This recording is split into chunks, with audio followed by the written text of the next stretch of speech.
oh man, I had the word and then it escaped me. What is the word? Man, you know when you make somebody want something more?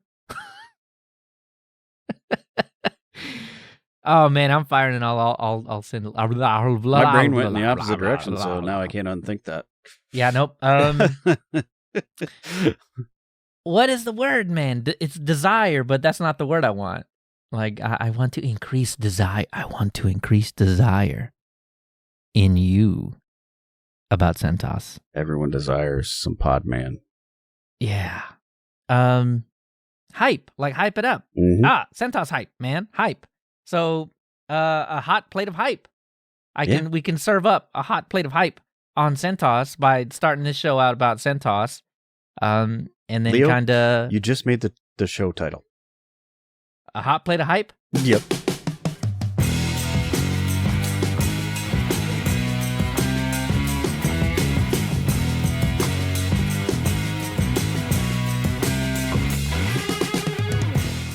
Coming up in this episode, a little Podman, Manifest v3, browsers, more browsers, and what do you know?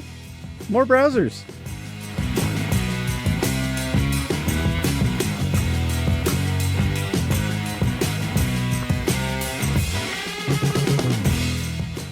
Hello and welcome to Season 3, Episode 15 of Linux User Space. I'm Dan. And I'm Leo. Hey, Leo. You know, since we've been messing around with CentOS here for the month, I decided to fully embrace that and, you know, kind of go in the Red Hat ecosystem. And I've been giving Podman a whirl. Podman. This is the like Red Hat Enterprise-y overlay thing for Docker.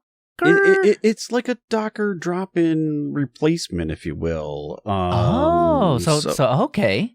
And I will say what I've found so far is that is really true. It feels pretty good, and I've very few differences so far. Obviously, the name is different, and so you have to change your scripts and stuff. But I think it's come a long way in a short amount of time, and it feels pretty complete. Of course, it's got the backing of Red Hat, so right. So you can do like a Podman run and a Podman pull and a yep. And they have Podman Compose now, which is fairly new. Okay. Yep. So you can build up, and then the formats are the same. So like your YAML file that works as your Docker Compose can work as your Podman Compose thing. So Docker Compose won me over a while ago because if you were to liken it to a Linux distribution, it would be Nix. Sure. Because Docker Compose has all the instructions you need to set up a fully functioning set of, well, one or more containers in just what turns out to be just one simple YAML script. Yep. And I mean, it sounds all complicated and stuff, but I mean, trust me, you can go and steal other people's Docker Compose scripts. Well, it's easier than having the big giant line of Podman run or Docker run and all the things that go along with it, right? That's the thing that scared me away from Docker. I was like, wait a minute. So you're telling me that if I want to run a application that requires more than one piece, more than the application itself, right, like I need a database or something, this line is no joke. When you're SSH'd in there, it's going to be like 4 lines long. And I mean, there's no spaces. And you got to start on a lot of the Docker documentation, there's like the backslash. Yeah. To remind you that another line, this is another line, but it's actually just a continuation of the previous line. Right. It's like bash foo stuff, right? Yeah, it is. And it goes line by line by line by line to make it readable. Which is what you end up doing in the Docker Compose, right? Exactly. But Docker Compose feels like it's a bit separate, a bit apart. It does. And you can think about it and work your way through it and make connections and say, I want storage here. I want the application here. I want this thing here and there and there. And you're doing the same thing in the Docker command. You are. It's just in Compose, it feels like Nix. Feels like it's declarative, right? Like this. Anyway, don't mean to sidetrack. Well, because it's declarative, it's reproducible, and all of those things, right? And that's the whole secret behind all that. Exactly. So when my VM or my Pi blows up, no big deal. Setting a new one up is going to be, simple. Yeah. And then you just drop the compose file in there, make sure all the directories are there. Yep. Do your pull, and away you go. Run. Yeah. Updating is so easy. Anyway, Podman feels pretty close to me so far. I've only messed around with a few things. It's on the laptop, so I'm really only kind of testing local-ish things, just to give it a go. No, I've got a few more things that I want to try. So there's like a Podman Desktop app, like there is Docker Desktop, and I haven't yet tried that, just for giggles. So that's on the list. And there's probably other things too that are unique that I need to go try too. But so what do you need a Docker or a Podman Desktop app for that you couldn't do in like the command line? Is there a different focus for that? No, it's just a GUI. Oh, the idea is it presents all of that stuff in a GUI so you can have easy access, I think. Oh, okay. Well, cool. I like that. And manage all, I think it lets you manage your volumes and networks and all of that stuff, because that can get a little wonky sometimes if you're doing it in a compose or on the command line. And that's where things even Portainer, I don't know if you've ever messed with that one. That's the web interface thing? It is a web interface thing, and it can manage multiple different Docker or Podman instances. Right. It's an orchestration web interface kind of thing. And there's an API that can tie multiple, so you can have multiple servers set up and stuff. That's the enterprise version of that. On a community version, you can manage your single instance, if you will. But the GUI thing presents the networks and the volumes, and you can start and stop and restart and all of those things right there just by clicking on it in the thing. I think the desktop app does the same sort of things, which is maybe kind of very handy for doing exactly what I'm doing, testing things on my laptop locally before you go deploy something. Right. Okay, so this is going to save you a whole lot of typing. Yeah, well, and if you're doing the trial and error thing to see, do I want to map it to that port? Where do I want to put my volumes and all that stuff? Yeah. So it saves you from having to Docker up, Docker down, Docker up, Docker down, Docker up, Docker down. Yeah. And it gives you quick access to the console too. So if you needed to get into the container, it gives you the console access. Instead of having to do Podman IT bash, which would also get you in there. You could do it right from this thing with a click or two. Yeah, that was always kind of annoying about Docker to get into the console of a container. Mm-hmm. That my brain always broke on the way in there. Mm-hmm. So having something where it's just click on the little CLI thing on it, and that is the console for that container, and you can run some commands and make some tweaks and whatever. Yeah, when you're messing around, that's the way to do it. That would help my brain, I think. So, okay. All right. That makes a whole lot of sense. So then the other thing I think is logs, too. Logs, it probably has quick, easy access to the logs. True. Very true. So, if you want to see why is my thing not running, you got to go look at the logs. That's it's nice to be able to click on that and view it real quick. It'll be in there. Whether or not you can parse it, but it'll be in there. It'll at least tell you error, and then it's gone wrong. Exactly. I messed with, and I say messed with, that's giving it way too much credit, but Vanilla OS that we brought up a little while ago ends up using, what is the name of... Is that DistroBox? DistroBox, that's the name of it, yes. So... it uses DistroBox on the back end and uses APX on the front end, but it's really all just Podman. And when I was trying to troubleshoot, Podman is exactly what I would use to kind of delete that container, thinking maybe clicking on that button was a bad idea, and that's why I'll start over. And it turned out that when I clicked a button, I saw Podman kind of fly by, and I was like, oh, yeah, that's that Dockery thing. And then it kind of gave me the feeling that you're trying to describe, which is it's Docker for the most part. For the most part. So a Docker or a Podman RM kind of got me to the point where I wanted to go. So yeah, I did like that. Podman seems like it's going to be pretty cool. I like that a lot. I'm excited about it. I don't know. I mean, we've messed around with Docker stuff for a while, and I like that just fine. So, I mean, if it's feature parity, right, I'm good with Why that. Not?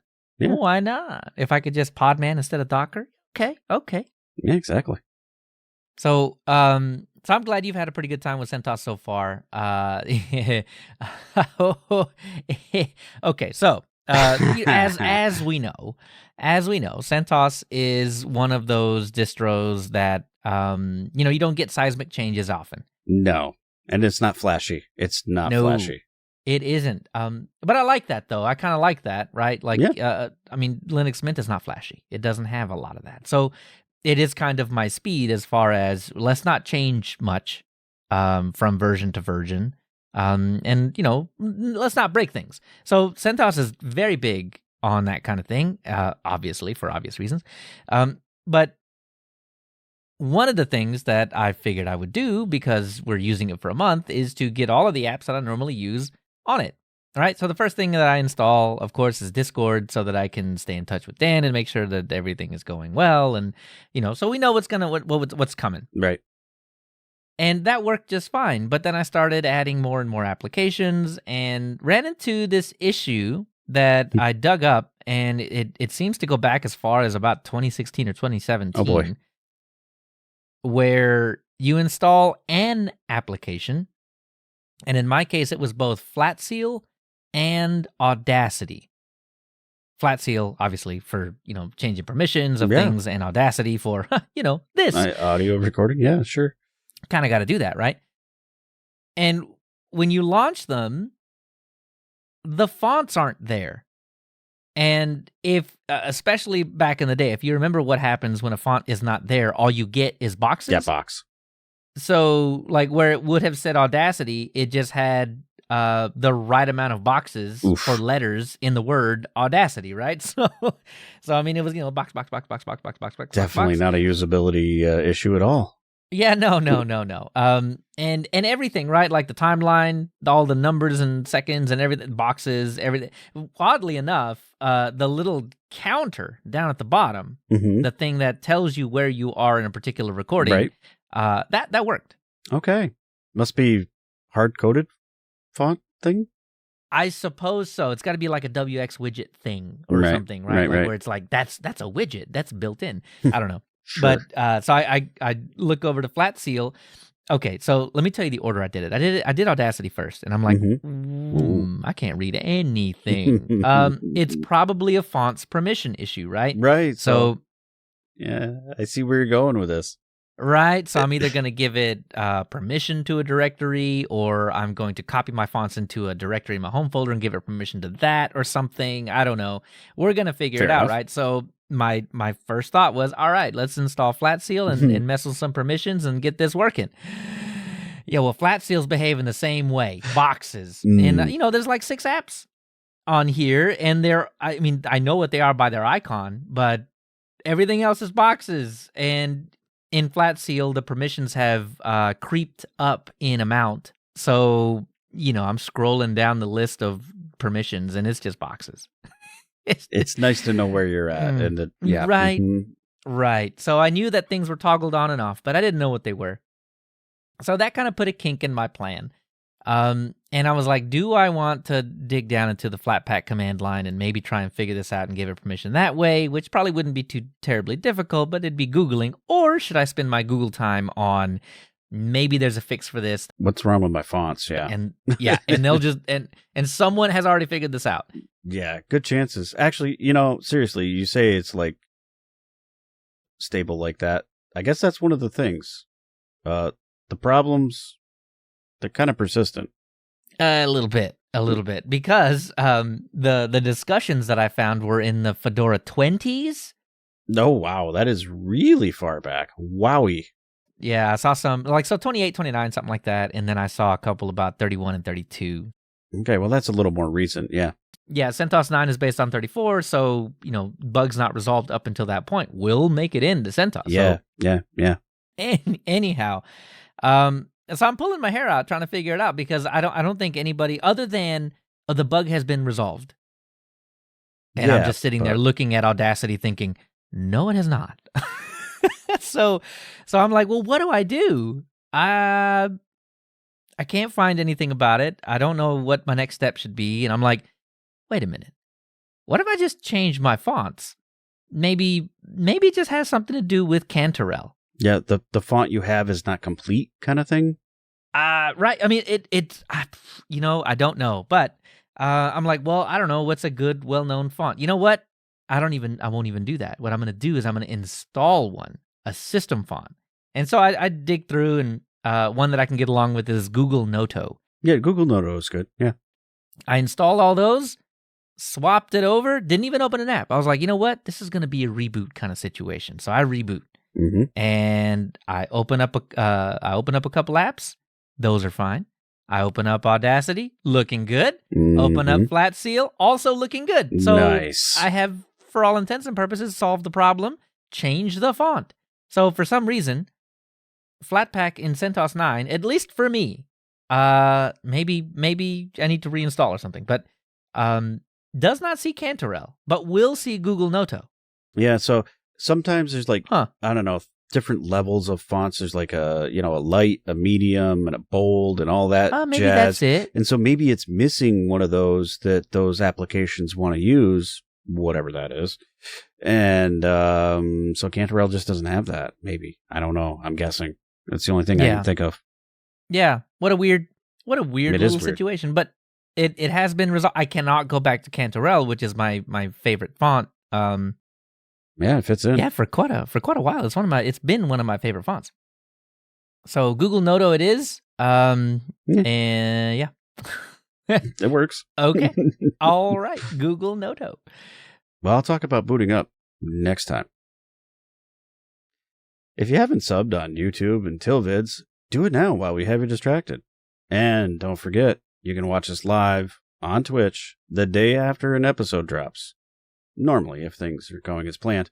So watch for the announcements in the social places.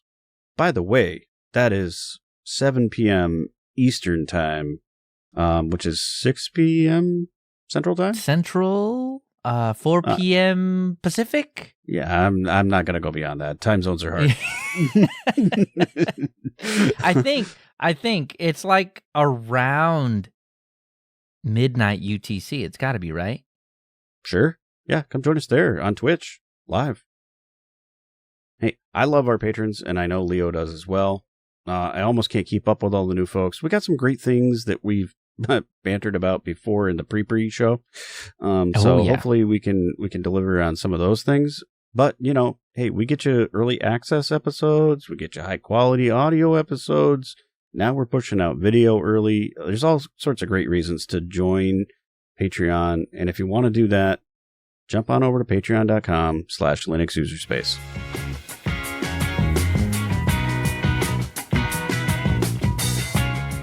Okay.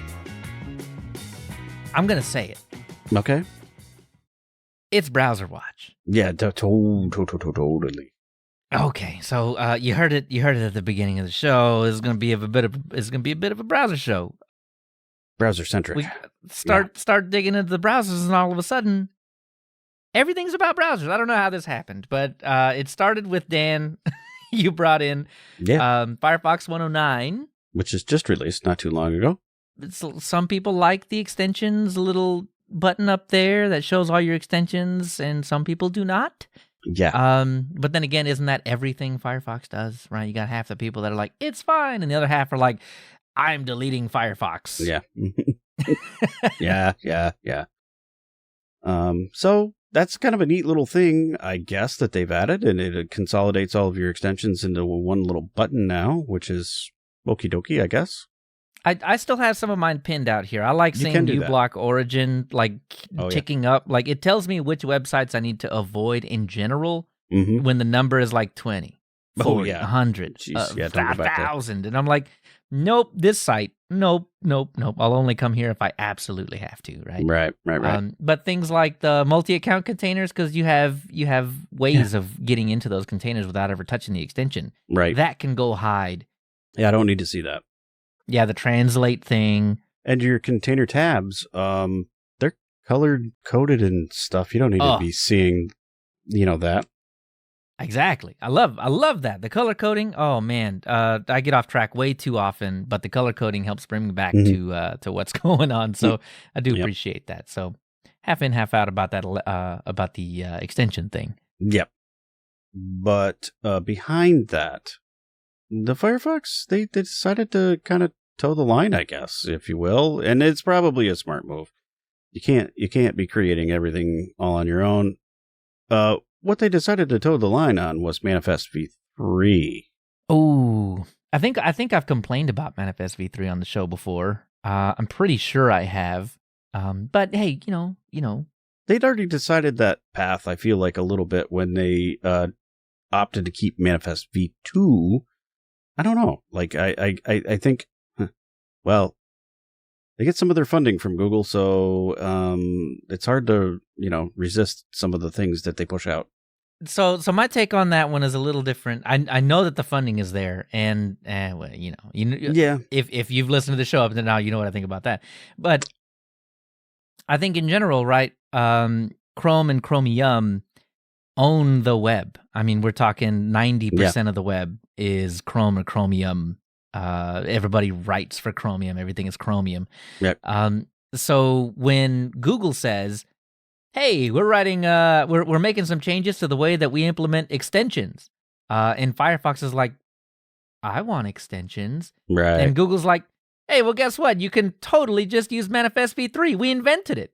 Come on over here." Yeah. And then every other browser that is not Chromium is like, "We don't really want," and of course Google is like, "But it doesn't matter. Come on over. Have some Manifest v3. It's great. Come on." Mm-hmm. So they announced this thing, and then immediately you had a lot of extension makers come out and say, "Hey, some of this stuff is not that good. It's going to break the way that we do things." So the whole purpose of the extension, in some ways, right? Like, yeah, we're going to break the whole purpose of what we made this extension for, almost. Right. So I feel like Mozilla was between a rock and a hard place here, right? It is ignore Manifest v3 and just lose out on all of the extension compatibility. Yeah. Or adopt Manifest v3, but maintain the things that people are upset about losing. Yeah. That's about as middle of the road as you can get. It is about them. Yeah, it is. So I don't envy their position. And I'm sure there will be the folks that are like, "Look at them being in Google's pocket, just taking on Manifest v3. I would have done the same thing, I think. It's hard to fight against the 500-pound gorilla. So I mean, I get their point, right? So what have we been talking about this whole time? Manifest what now? A version what? Who now? What? Who? All right. So come back in time with me a little bit. This is a history show after all. In 2018, Google proposed Manifest v3. It's a set of API changes and features coming to Chromium that'll affect all extensions, as they'll need to adapt to the new rules and API calls and everything else. Now, it is arguable, according to the EFF, it is arguable that these rules make for a safer browsing experience for everyone. And in some ways they do, and in some ways I think that may be going a little too far. However, part of the v3 proposal severely weakens the ability of content blockers, like uBlock Origin and Ghostery, from performing their duties. On the other hand, it increases our ability to manage extensions by allowing per-site permission. So this would be, you want Bitwarden to work on this website, you don't want Bitwarden to work on this site. Manifest v3 makes that pretty easy, and I don't disagree with that. Yeah, that's a good thing. And Google claims it improves performance overall. However, in July of 2019, the EFF notes that these changes, while somewhat effective, don't really get at the heart of the issue. because Google made a big point about saying these are for security reasons. The biggest reason we're doing this is to keep our users secure. Right. Well, the EFF's case was 2 weeks prior to them writing this entire thing. Data Spy. This is a report that came out detailing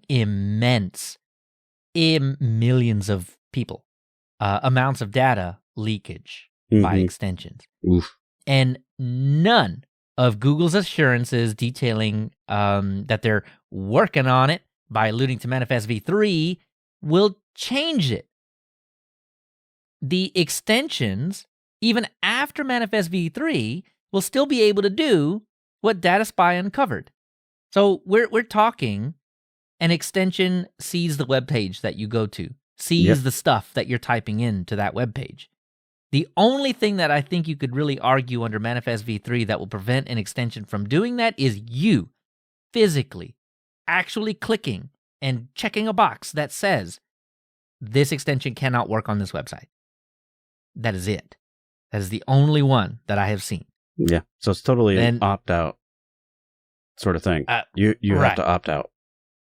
So the EFF goes on to note that the best we can get with the newly available API calls, as far as at least content blockers and things goes, amount to a stripped-down AdBlock Plus. Not regular AdBlock Plus. A stripped-down version of AdBlock Plus.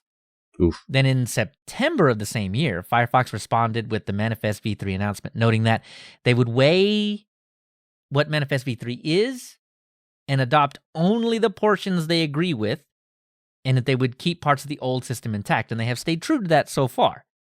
To today, that still seems to be the case. And they're specifically talking about, because there was huge fervor in 2019 when all of this stuff was really starting to be nailed down and people were really starting to figure out what Manifest v3 was actually going to do to the ecosystem at large. Firefox is really talking about a couple of bits, but mostly the ones that enable the function of extensions like uBlock Origin and NoScript and Guthery. And I keep bringing up uBlock Origin because it's one of my favorite. It is one of the best. It is really good. And Raymond Hill, the author of uBlock Origin, has more than one write-up on how specifically Manifest v3 will break content blockers. Yep. So in April 2020, it's not just extension, folks. Well, I guess it kind of is, right? In April 2020, Vivaldi, when they released version 3 of the browser, they debuted an ad and tracker blocker. And I think from the outside looking in, everybody sees, cool, Vivaldi's got our tracking and ad blocking best interests at heart.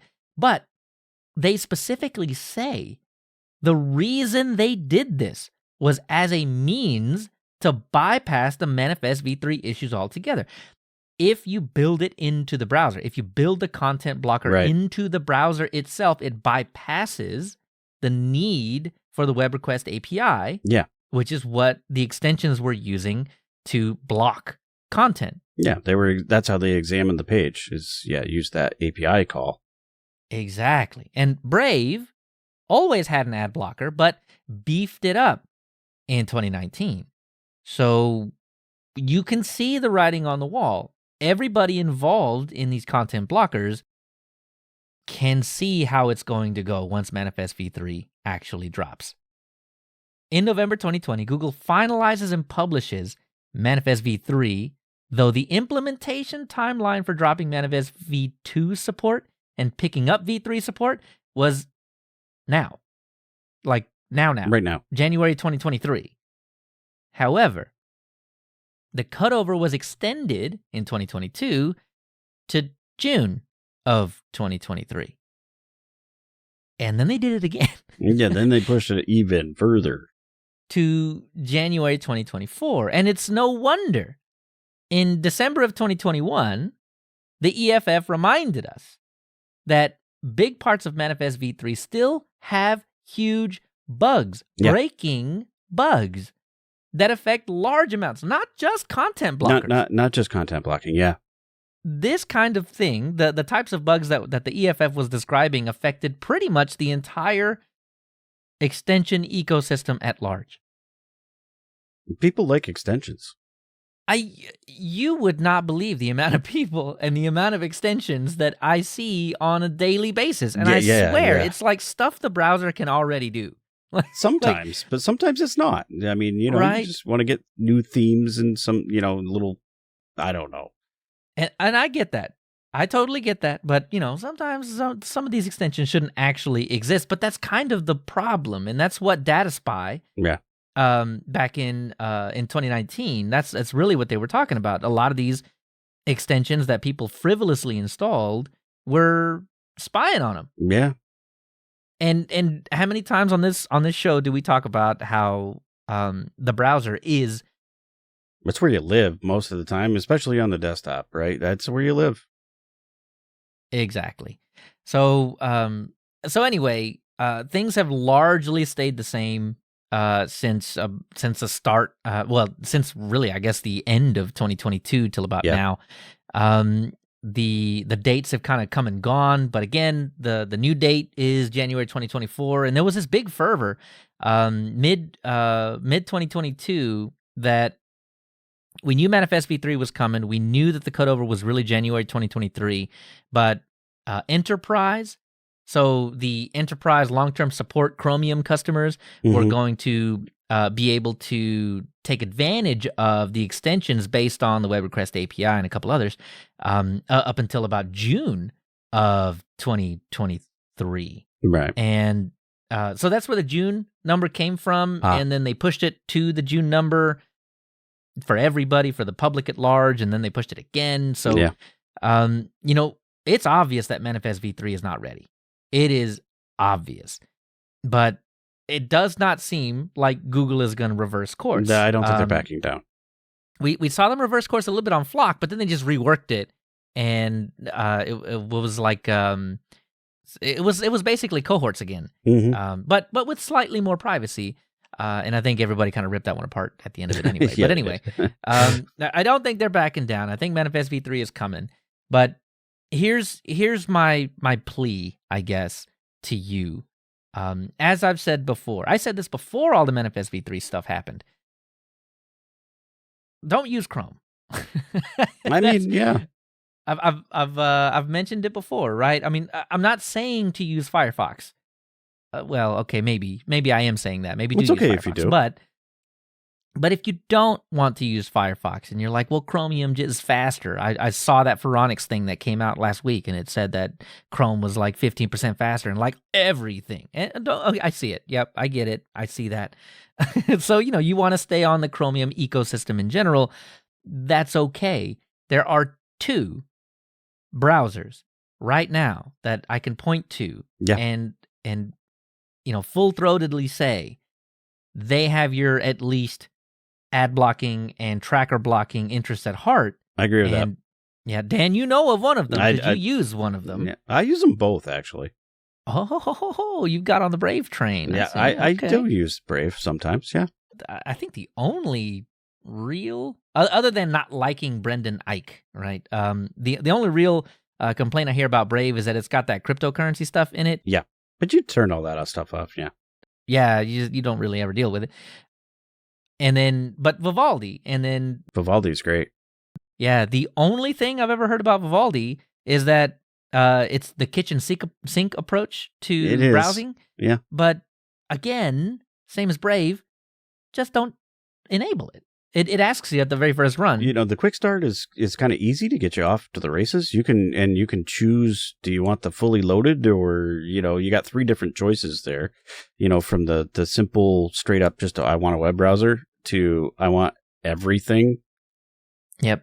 And so you have that choice when you first start it. And they're not joking about the everything. There's like a mail client. I think there's called that. A note taker. Mm-hmm. There is Mastodon built in. There's web panels.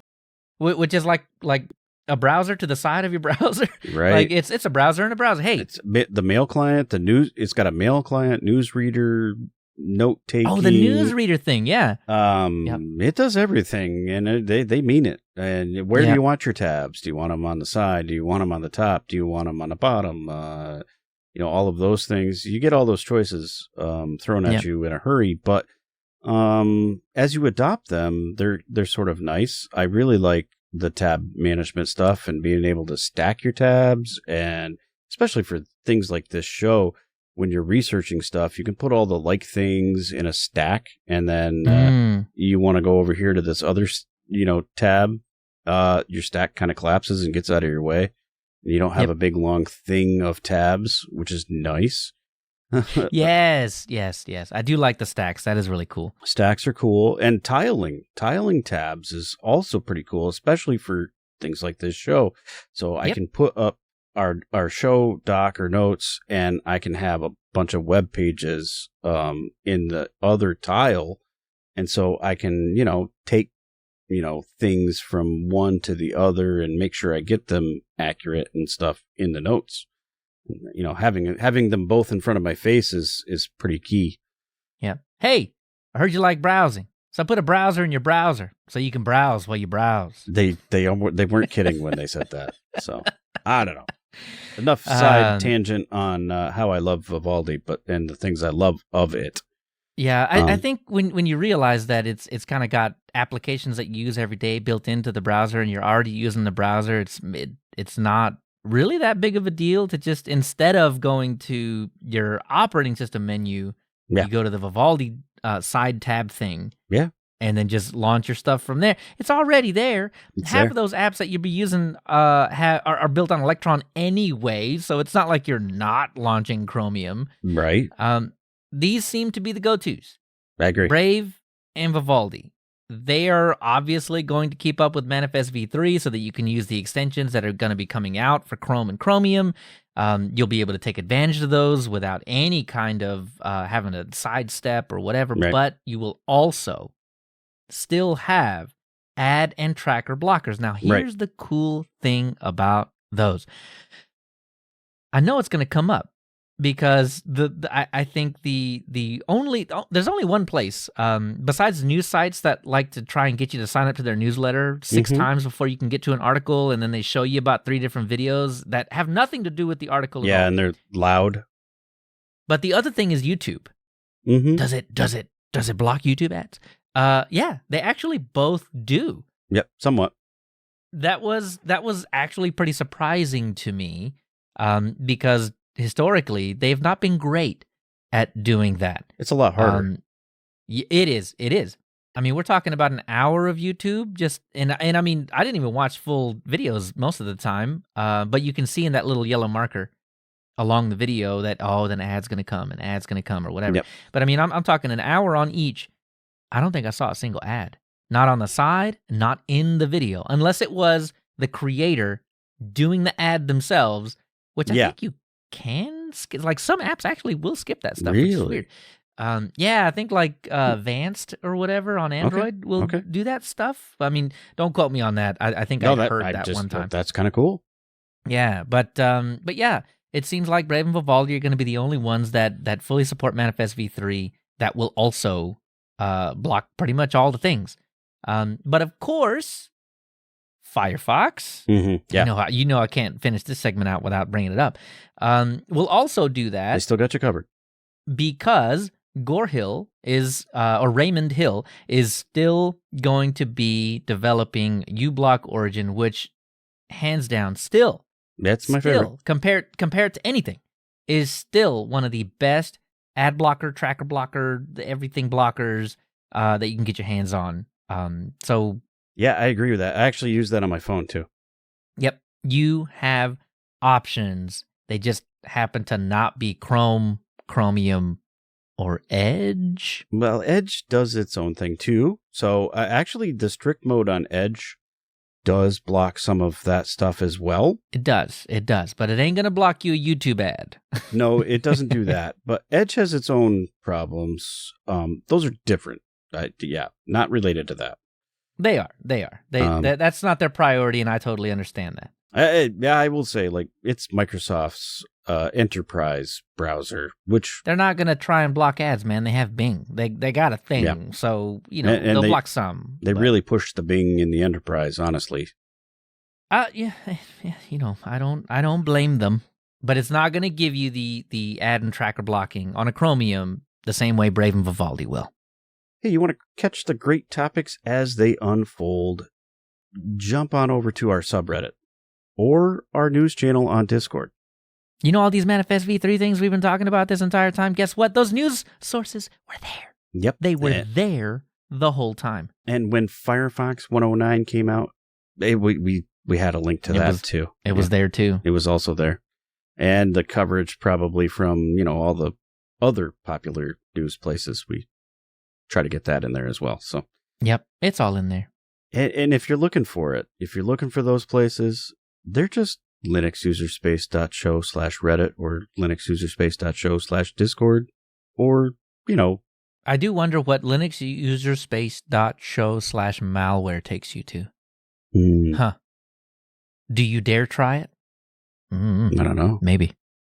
But we've got, Telegram, Matrix, Mastodon, all those great things too.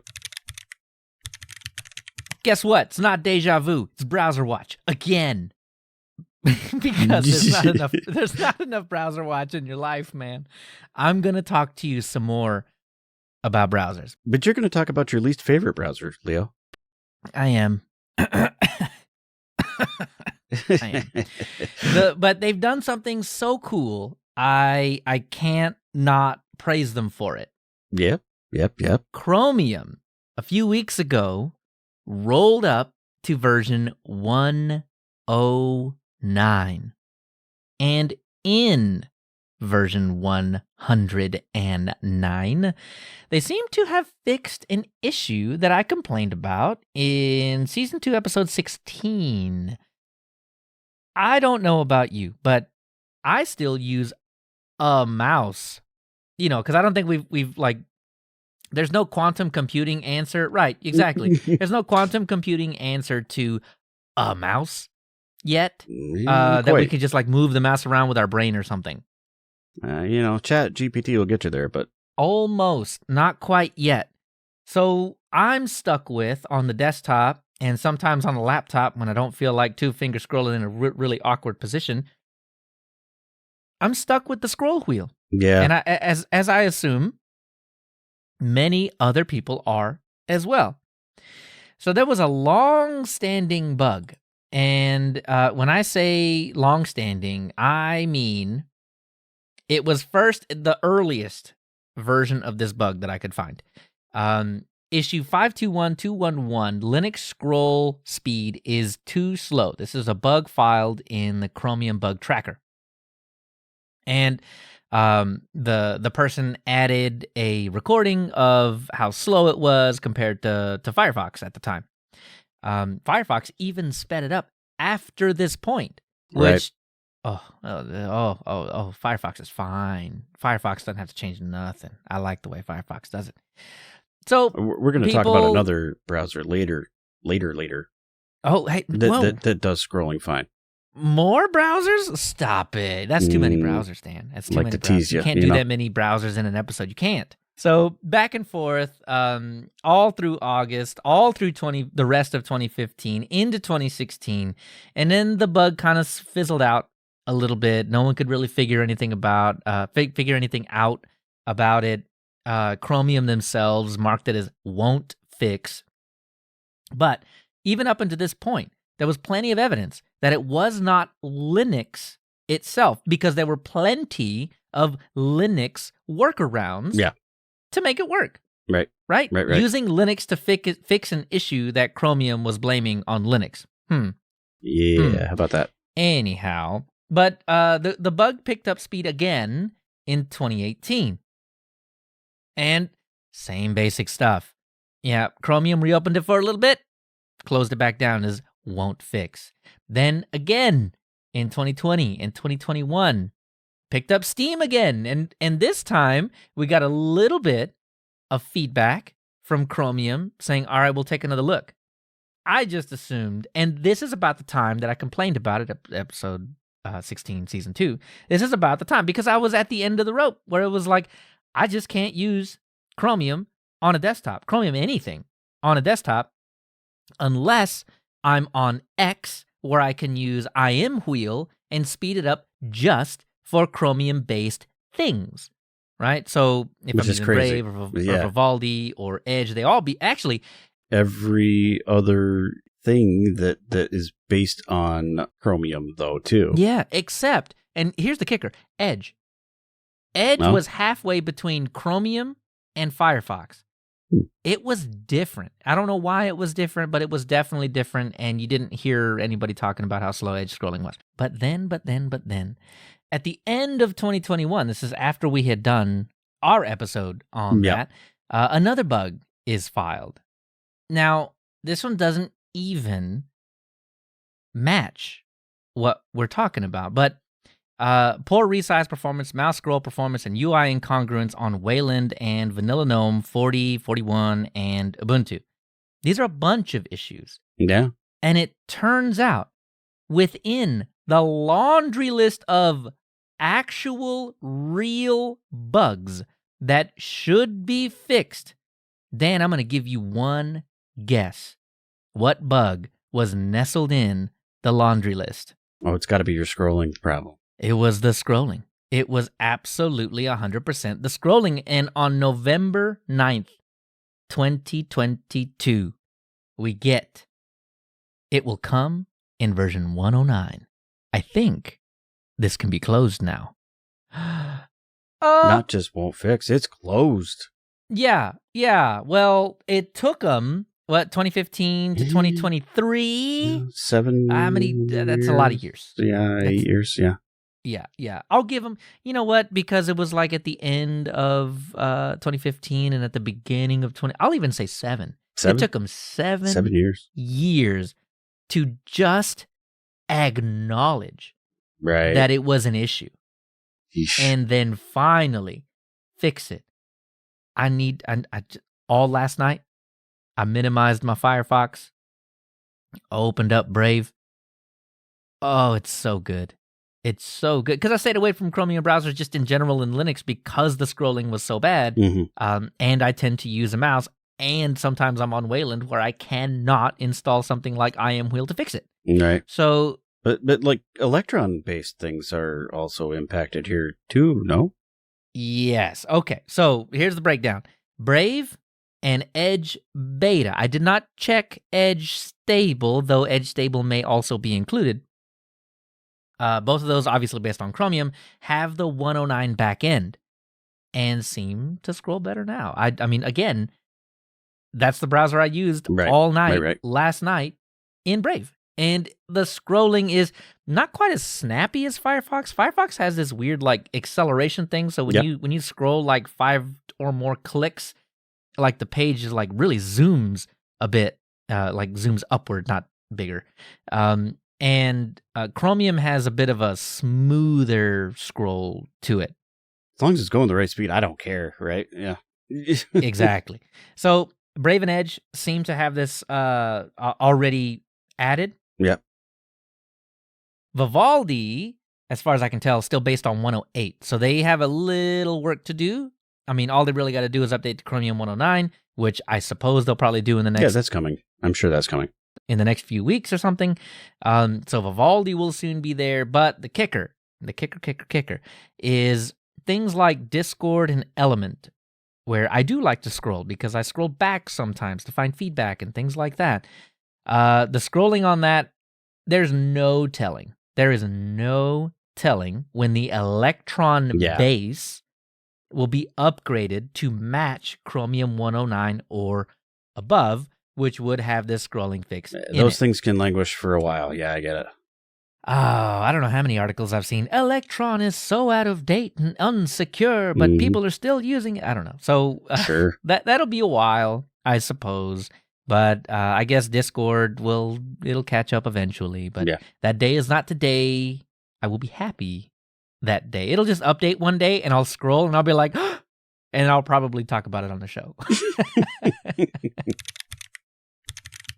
Now, a fix to the web, as far as I'm concerned, Okay, imagine yourself. Honestly, it's pretty much 80% of the websites out there anymore. It's a lot. You go to a website, and you know what's funny is that the website that really, really got me was a Pokemon website. I would go and I needed to look up a Pokemon to see what it like the specific types of advantage, disadvantage, and things like that. And I would go That's fair.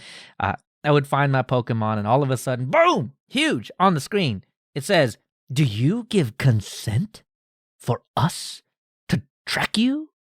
No. And obviously, I'm like, no. But the website itself makes you click on the first button is, "Let us have all of your data from now until forever." And the other button is, "Check 6,000 different checkboxes, and then maybe we won't track you." And That's you know gross. they're still tracking you, right? Because there's that the one that's toggled on. You can't toggle it off, and it says always active. Always. And it's like, here's what we're gonna do with this particular thing, and you're like, all of that is terrible, but okay.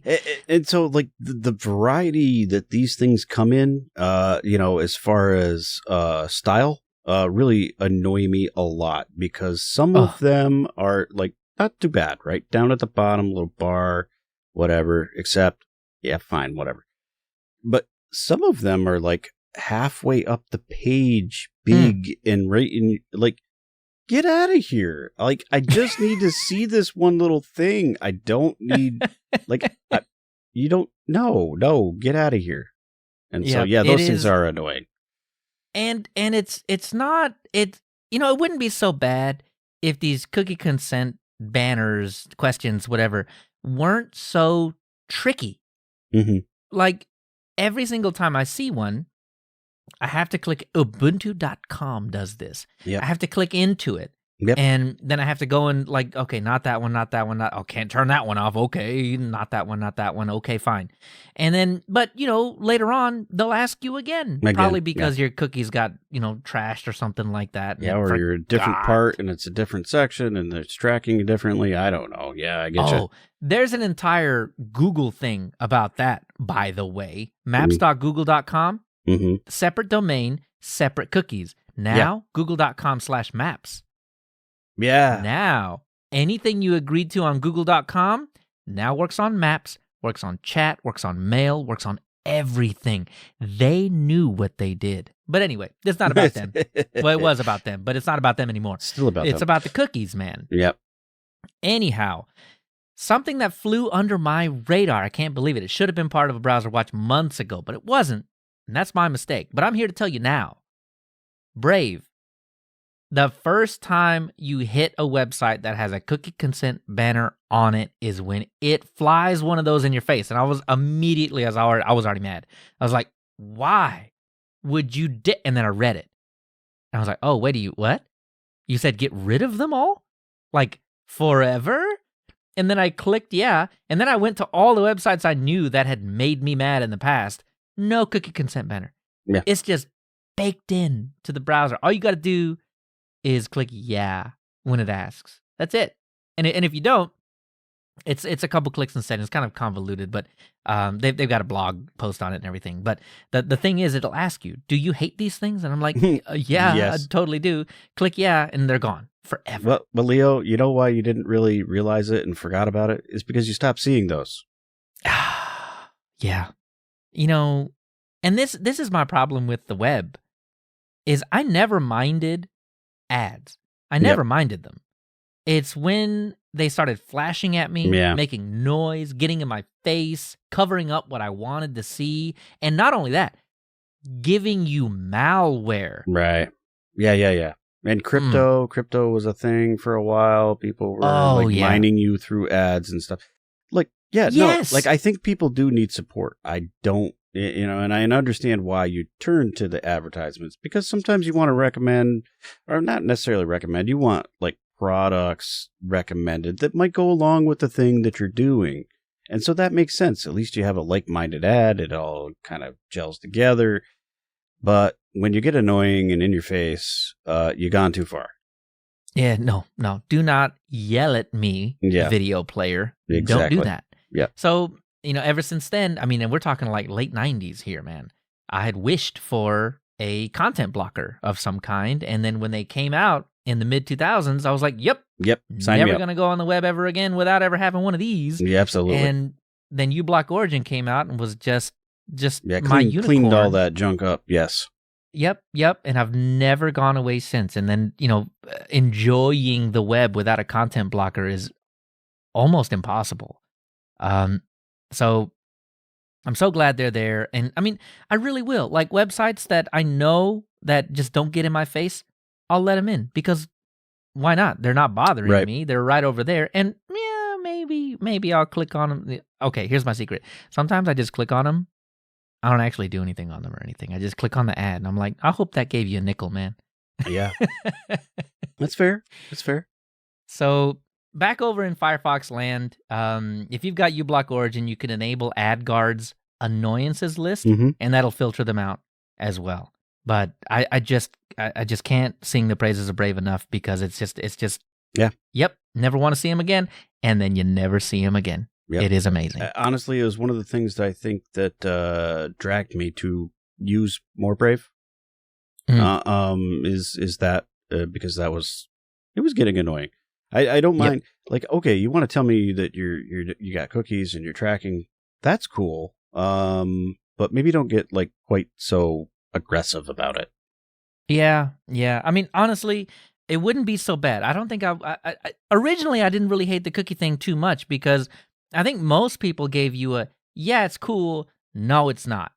And that was it. Like if they left it at that, that would probably be okay. That would probably still fly under my radar of not too intrusive. Exactly. But they didn't do that. No, it got worse. They started adding toggles. Yep. And when it takes me more than 3 seconds to figure out what I want to choose on your website about what, I don't want you to track me at all. But when I have to like make compromises in your choice list, man, we've gone way too far. Exactly. That's straight annoying. Not only am I not going to let you track me, I'm going to turn that off. And I just wish the web weren't quite that way. But, it is what it is. And thankfully, Brave, Vivaldi, Firefox plus extensions exist that let us kind of sidestep a lot of that. Want to have a topic covered or have some feedback? Send us an email. contact@linuxuserspace.show. So we got a little feedback. Well, actually, we got a little feedback about feeding back, I guess. Like feedback. I think that it's like double feedback. So Johnny did us a total solid. This is aromatic dev, not a romantic dev. Not a romantic dev. There's no romance in development. None. That is true. Only pain. He added a message to the LinuxGameCast wishlist purchase, and he had them shout out to us on the show, which was really cool. And it's a great show anyway. So, but maybe the not safe for workplace, language warning. But yeah, you get a F bomb or two. Yeah, yeah, sure. But those guys are great, and they're a lot of fun, and they cover a lot of games and stuff. So if you're into Linux and gaming, do listen to them. I think we plugged them a while back. At least we did. They're Linux Weekly Daily Wednesday. I had to think about that one for a minute. Lots of Trackmania involved. Yeah. And so those guys are super fun. Great network over there. So thanks for the shout back from the shout, I think. So I just want to take a quick sec and kind of explain how this works because I've got ideas now. Okay, so the way that they do this is they will put together an Amazon wish list, and it is the last time I looked at it, it is a wish list. I mean, there's some pretty expensive things on there, but sometimes when a cable breaks or you just find out you need one or whatever, throw it on a wish list. Then we'll throw on like a HDMI cable, right, for $8, and you buy that, and it goes to them, and they will utilize that for the show. But it turns out that whatever you put in the comment section of the gift, they'll just read it. They read it, yeah. So now I've got ideas. It may have inspired us to do something. Listen, if you see on a wish list, on their wish list, something HDMI cable-ish priced, you need to let me know, because Linux user space might be showing up in more places than one. Mm-hmm. So thanks, Johnny. Appreciate it. Appreciate the shout. Appreciate supporting their show. And thanks to LinuxGameCast for actually reading the thing. Yeah, I know. It's awesome. They didn't actually have to read that, but they read that, and I appreciate that. They read everything, apparently, so that's cool. All right, we got another little smaller topic here. Kid3 Turns 20. Now, this is an application that we hawked a while back. I forget which episode, but I'll dig it up. It doesn't seem like a huge thing, I guess. Like, but like 20 years for a software package. Any software. Is a really, really long time. And I know this application is like unique and niche, but it does a thing and it does it very well. And it does it for this show, not just a thing, but it does a thing for this show every episode. Every episode. And it's still active development. So yeah, I totally use this on every audio thing that I upload to Fireside. I put our metadata in the MP3, and I use it every time. So it's a big thing, and I want to take a moment and recognize that 20 years for a piece of software that's still in use, and it's mostly the same. Well, let me double recognize it. You said you were going to look up the episode that it was on. Oh, there we go. I did that. Oh, Leo. It is episode 14, season 2. Carry on, my Wayland son. Oh, that was a good one. Yeah. Sometimes, man. Sometimes we have good ones, and that was one of the good ones. We also shouted out the Linux experiment on that one. Oh yeah. And so, the way the Kid3 group celebrated their 20th birthday, they released a new release. So version 3.9.3 was the way that they got to celebrate. So yeah, another small topic that really kind of didn't fit anywhere else, but Dan from the Manjaro ARM project, we were kind of back and forthing in the Matrix room, and we were talking about QR codes, and I think they're really neat. And I see them showing up more and more often, and I mean, it's really pretty easy to just, almost take a picture of them and then, do your thing. And he noted that there is a project or a command that you can use, QRN code, that will create you a QR code. And it is actually on in the CentOS repos. Nice. So so just a quick DNF install QRN code, or it seemed to me, I did by the way, if you ever want to know where, if a package is packaged by your distribution, pkgs.org. Oh yeah. Go there because, well, number one, they need your support, but also number two, it'll just tell you. I mean, it's got everything. So typed in QRN code. Turns out Slackware has it, Ubuntu has it, everybody has it. This is a very prolific. Yeah, and it's been around for quite a long time. In the mid-2000s is when it originally showed up. But anyway, it's actually pretty simple. So it's QRN code. You choose the level, and then you choose the output file name, whatever you want that to be, and then you choose what you want the QR code to actually say. And in our case, or at least the very first one that I did, was https://linuxuserspace.show. No, this is not another housekeeping section. It just happens to be that really was the first thing I typed in there. Well, of course. And this camera can see it. I don't know if this camera can see it, but there-ish. Yeah, I can kind of see it. I'm pointing at it. I think there's probably glare. You probably can't see it or whatever. But there's the QR code's actually on the screen behind me, because that's where I created it. It was actually really easy to do. I was kind of surprised.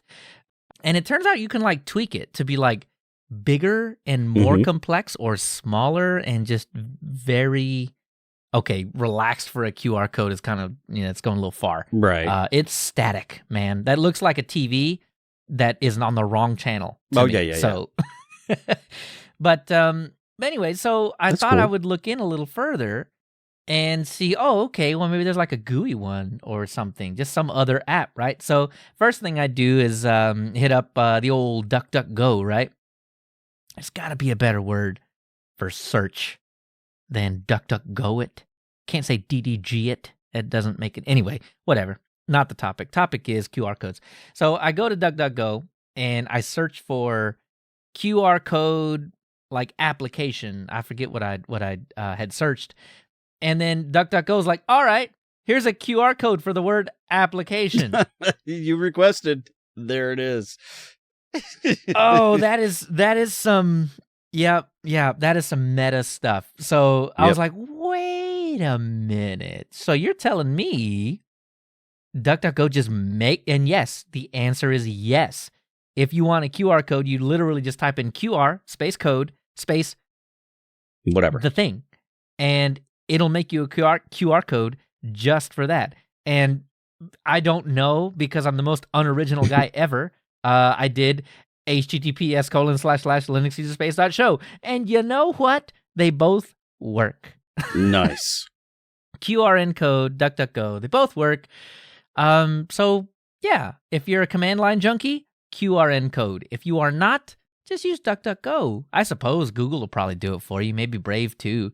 Thought it was super neat. You may or may not just start seeing QR codes pop up everywhere now. Yeah. Because I can make them say whatever I want. Yeah, we can send it to places. Mm-hmm.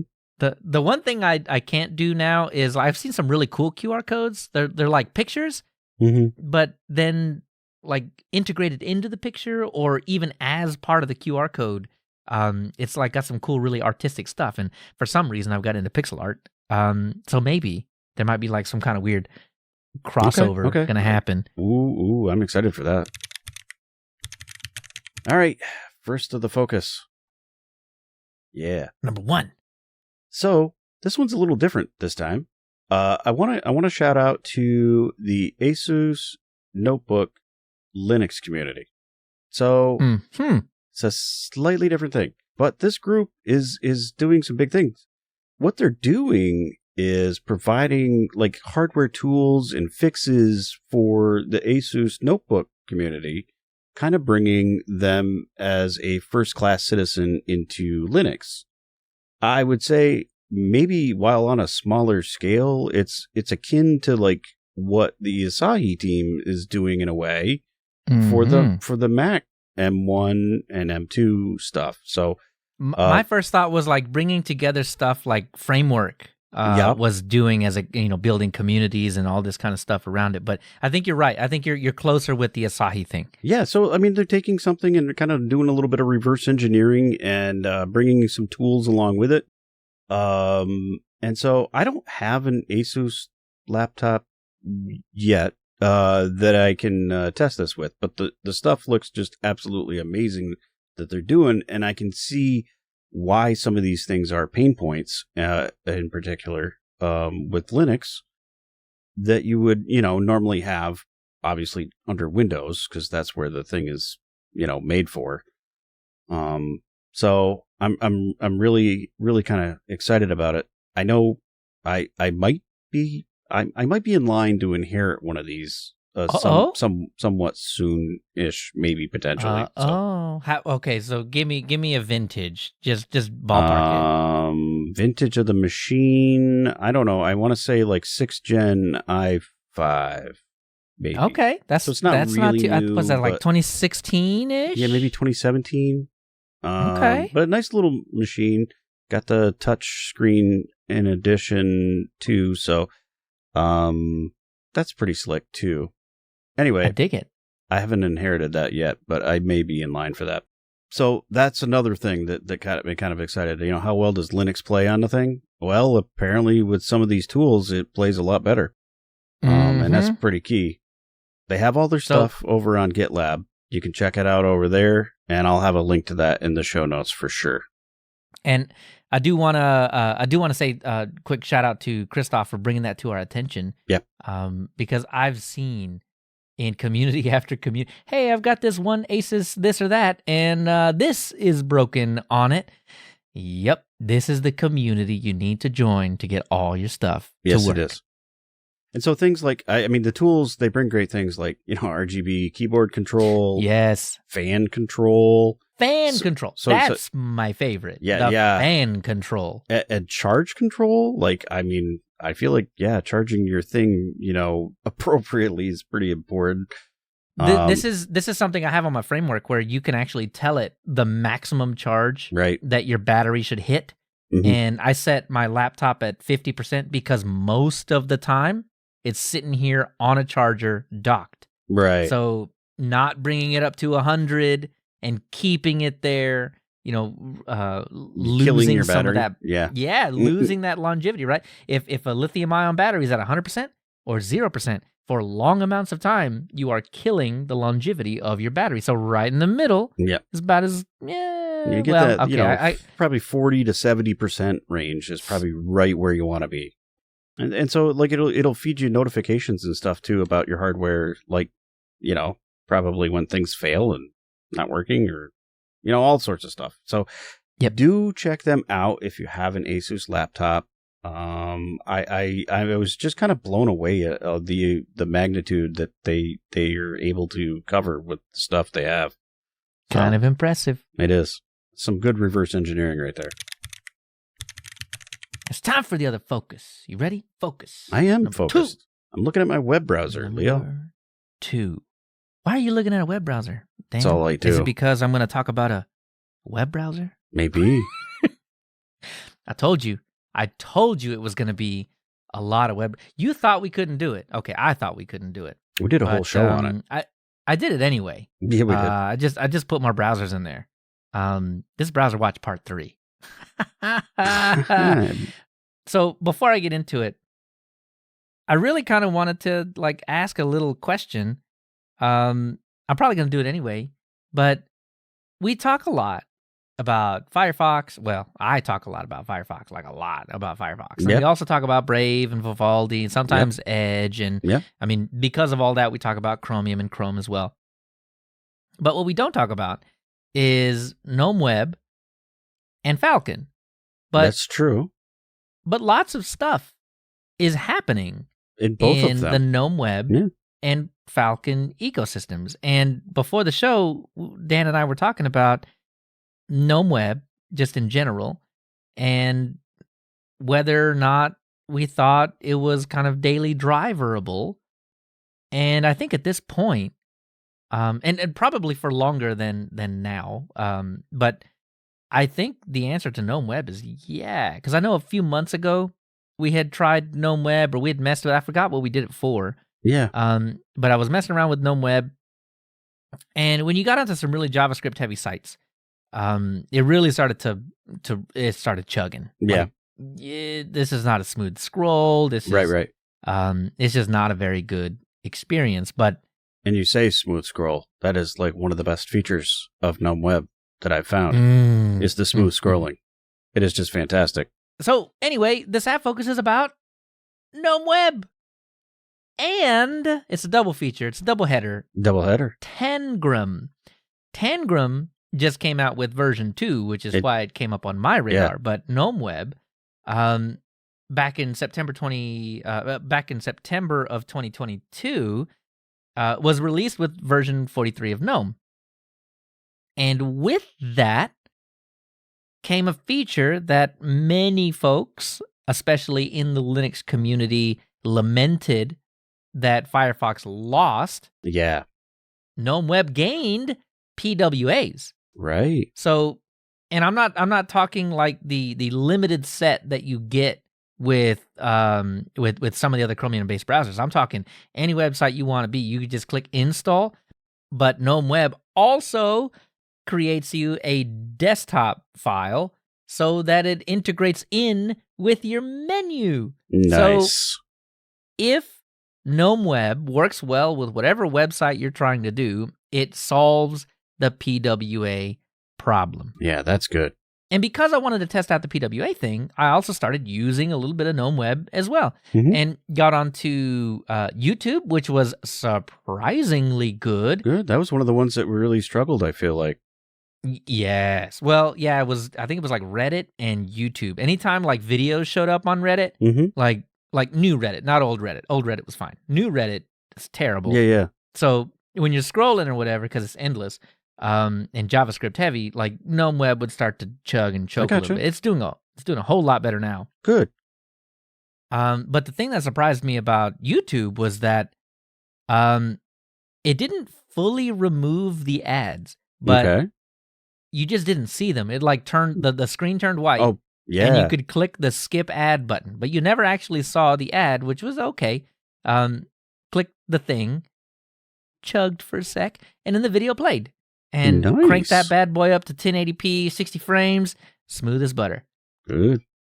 I am very impressed with how far GNOME Web has come. Okay. And just the little sleeper feature with PWAs that now I can just install whatever. I mean, about as good as Electron, right? Yeah. I mean, and there it goes. All right, you got me intrigued, Leo. I think I need you to try it again. I need to try it again. It's been a few months. It has been a few months that I've strayed away, and I've not tried it in a while. So you got me intrigued. It sounds like I need to test it again. It has, as I mentioned, it has a built-in ad blocker. It's got a built-in tracker impressive. blocker.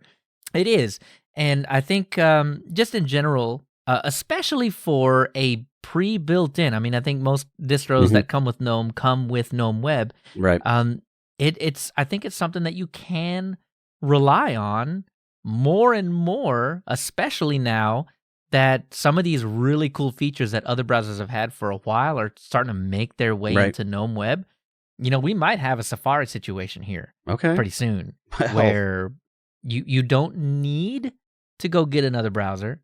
But, you know, for one reason or another, you can. And I think that's GNOME Web is really, really shaping up to be that. Well, that's cool. So switching gears, but not really, because we're on the topic of PWAs. Tangram. Okay, so Tangram is really just a front end for GNOME Web that allows you to do, I guess you could call it like, we know of these things like as pinned tabs in like Chrome and Firefox and everything else, right? So Tangram is basically a front end for that. So things that you need to have open all of the time, but like want to keep separate from GNOME Web, that's what Tangram is for. Okay. So they've got the side tabs down the left-hand side. You add them as you want them. Like you go to Twitter. And the cool thing about Tangram and a feature of GNOME Web PWAs is that they are all sandboxed and isolated away from each other. So when you go to like in GNOME Web, you install the Gmail app or something like that. That's sandboxed away. You could do another one and then log into it. But Tangram will do the same thing for you, which is really cool. If you're like me and have more than one Google inbox, don't ask me why. Well, not just that. Like, I mean, we got, you know, different Mastodon accounts, different Twitter accounts, like all of those things. You know, one for you, one for the show, one for, you know, terminal tricks. Like, you got Twitter it all, here, right? Twitter there, and Instagram here, and a whatever. Yeah. So this is where Tangram is really going to shine. Cool. You've got that list of things, and most of your pinned tabs are just an icon. But the cool thing about Tangram is that you can actually title them what you want. Okay. So I can say Leo's Twitter and Luss's Twitter and, you know, and just go down the line. So I know that's the one thing that gets me about pin tabs is that Firefox helps me with this because they're in the multi-container thing. So they're colored. You know the color, yeah. Right. But if I didn't have the color, there would be no telling. Yeah, like, which one's those are which? two Twitter icons. I don't know which is which. And it's going to be annoying to have to click through both to figure out which is which. So I think GNOME Web plus Tangram is a super pair of getting around the web and keeping things that you want in the forefront without distracting yourself too terribly much with what's going on in the background. Nice. So definitely go check them out.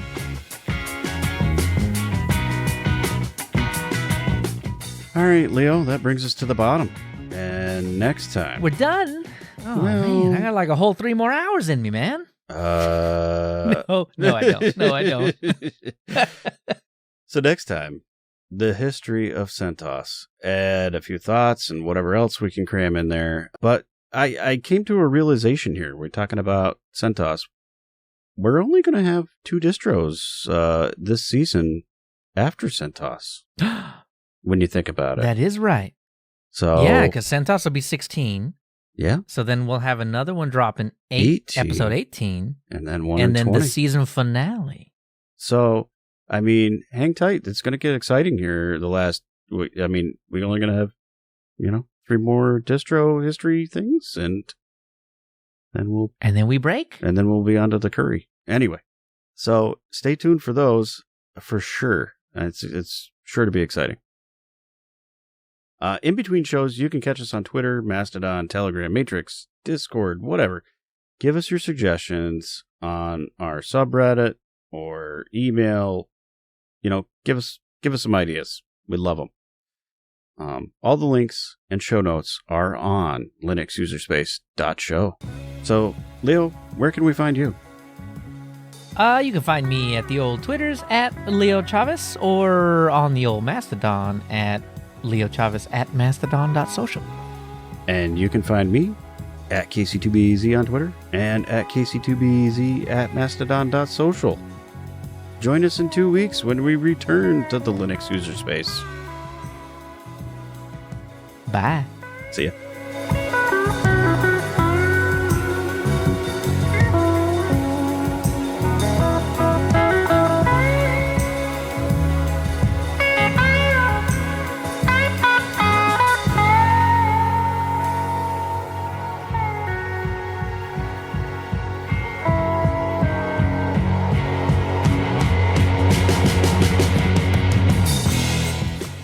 And that's what kind of got me to the point where I'm like, well, maybe we need to start checking out Falcon too.